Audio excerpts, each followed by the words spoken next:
কেমন আছেন সবাই? আজকে হচ্ছে ডাঁটা, আলু, কাঁঠালের বীজ দিয়ে হচ্ছে রান্না করব, সেটাই তোমাদের সাথে শেয়ার করব। চলো শুরু করা যাক। তো আমি হচ্ছে প্রথমে এখানে পেঁয়াজ, মরিচ কুচি দিয়ে নিয়েছি, তারপরে পরিমাণ মতো লবণ দিয়ে নিচ্ছি। তারপরে হচ্ছে আমি মরিচের গুঁড়ো দিয়ে নিয়েছি। মরিচ যেহেতু আমি একটু বেশি খাই, তাই জন্য কিন্তু আমি হচ্ছে একটু বেশি নিয়েছি। হলুদের গুঁড়ো দিয়ে দিচ্ছি। এরপর হচ্ছে আমি দিয়ে দিব সজের গুঁড়ো, অ্যাড করে দিব। দেখো, সব গুঁড়োগুলো আমি দিয়ে দিলাম। এখন হচ্ছে আমি বাটা মশলা দিব।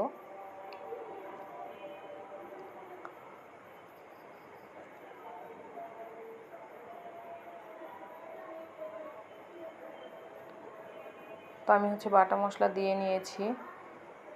তারপর হচ্ছে আমি এটাকে এখন ভালোভাবে নাড়তে থাকবো। আর একটা কথা হচ্ছে, তোমরা যারা আমার ভিডিওটি দেখছো, প্লিজ কমেন্ট করো আর একটা লাইক করে যেও।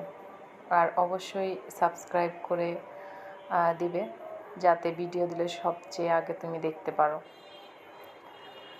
তো আমি এখন মশলাটা হচ্ছে সুন্দরভাবে নাড়াচাড়া করে দিচ্ছি। তারপর আমি দেখো তরকারিগুলো যেগুলো ধুয়ে পানি ঝরিয়ে রেখেছি সেগুলো এখানে দিয়ে নিচ্ছি। কাঁঠালের বীজ, আলু আর হচ্ছে ডাঁটা। তো এখন এগুলো আমি সুন্দরভাবে হচ্ছে মিক্স করে নেব মশলার সাথে, যেন একদম সুন্দরভাবে মিশে যায়। তেমন করে আমি নাড়াচাড়া করে এটা মশলার সাথে একদম মিক্স করে নেব।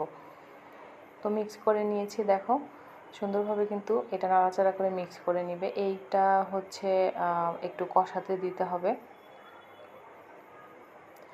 তারপর কিন্তু আমি হচ্ছে মূল ঝোলের জন্য পানি দেব।